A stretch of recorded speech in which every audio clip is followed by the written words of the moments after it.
सावित्री 2 बेटों की माँ थी। उसे इस बात पर बड़ा घमंड था। वो मानती थी कि बेटे घर की शान होते हैं।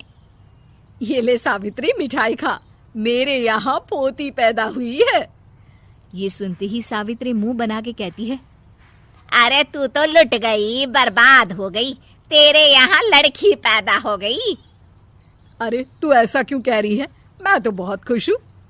अरे जब तेरी पोती के पीछे तुझे खर्चे पर खर्चे करने पड़ेंगे ना, तब ये तेरी सारी खुशी गम में बदल जाएगी। पहले लड़की की पढ़ाई लिखाई का खर्चा, फिर उसकी शादी का खर्चा। अरे आजकल की शादियाँ कितनी महंगी हो गई है। गहने बनाओ, लाखों रुपए पानी की तरह बह जाते हैं। लड़कियाँ तो सिर्फ खर्चा करवाने के लिए ही पैदा होती हैं। इस तरह लड़कियों के प्रति अपने विचार व्यक्त करते हुए सावित्री ममता को लंबा चौड़ा भाषण देके चली जाती है। अब तो आप लोग इस कहानी में सावित्री देवी का पात्र अच्छी तरह समझ ही गए होंगे। कुछ समय बाद सावित्री की बड़ी बहू भी एक लड़की को जन्म देती है। फिर क्या था, सावित्री पूरा आसमान सर पर उठा लेती है। हे भगवान, ये तू मुझसे किस जन्म का बदला ले रहा है? अरे मैं तो मंदिर में रोज आकर तुझसे कहती तो थी कि मुझे एक पोता चाहिए, और तूने मुझे पोती दे दी। इतनी मिठाइयाँ और प्रसाद चढ़ाने का क्या फायदा हुआ? तभी सावित्री की बहू निशा कहती है, क्या माँ जी, आप भी इतनी सी बात पर नाराज हो गई हैं? देखिए तो आपकी पोती कितनी सुंदर है, बिल्कुल आप पर गई है। अरे चुप कर, तुझे 9 महीने इतने महंगे महंगे काजू बादाम फल फ्रूट खिलाने का फायदा क्या हुआ?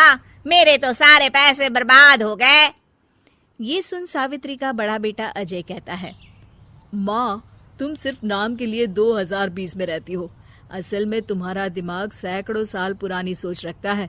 आज के जमाने में लड़का और लड़की में कौन फर्क करता है? मैं तो बहुत खुश हूँ कि भगवान ने मुझे लक्ष्मी के रूप में बेटी दी है। लेकिन सावित्री पर अजय की बातों का कोई असर नहीं होता। नालायक, अपनी पत्नी की जबान बोल रहा है। मेरा बड़ा बेटा तो हाथ से गया। लेकिन सावित्री देवी हार मानने वाली नहीं थी।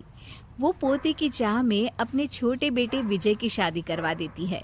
कुछ समय बाद आखिरकार वो दिन आ ही जाता है जब सावित्री की छोटी बहू गर्भवती हो जाती है।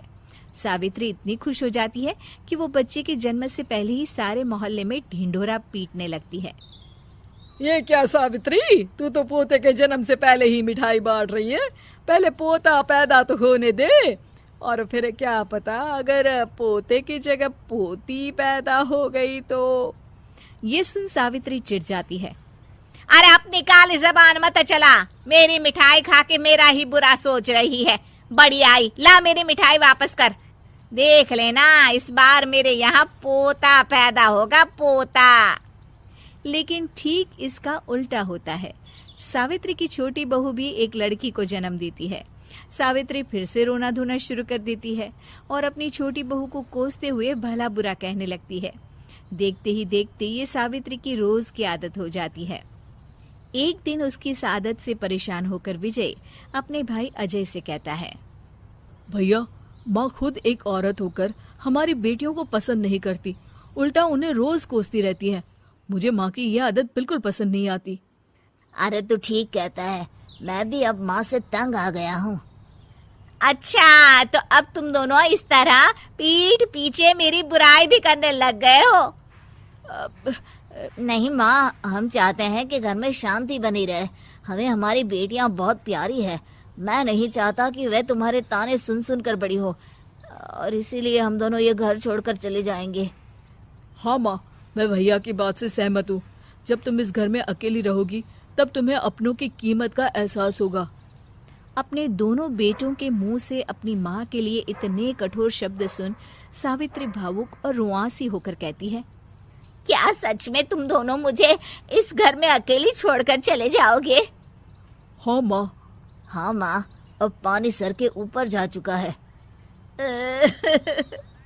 मैं तुम दोनों के बिना नहीं रह सकती। अपनी सास के आंसू देख अजय और विजय की पत्नी अपने पतियों से लड़ पड़ती है। अरे जिसे जाना है वो जाए, मैं माँ जी को छोड़कर कहीं नहीं जाने वाली। भाभी, आप ये क्या कह रही हैं? वही जो तुम सुन रहे हो, दीदी बिल्कुल सही कह रही है। हम बेटियों के संस्कार हमें सिखाते हैं कि सास माँ समान नहीं बल्कि माँ ही होती है और उस माँ की जिंदगी भर सेवा की जाती है। बेटे अपना फर्ज भूल सकते हैं, लेकिन बेटियां नहीं। आप दोनों शौक से जा सकते हैं। माँ जी, हम दोनों के रहते आपको किसी बात की फिक्र करने की जरूरत नहीं।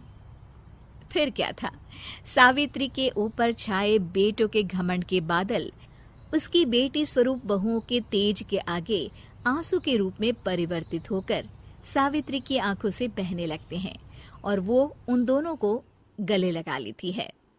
मैं जिंदगी भर बेटियों को कोसती रही, लेकिन आज तुम दोनों को देख मुझे समझ आ गया कि बड़े अभागे होते हैं वो लोग जिनके घर बेटियां नहीं होती।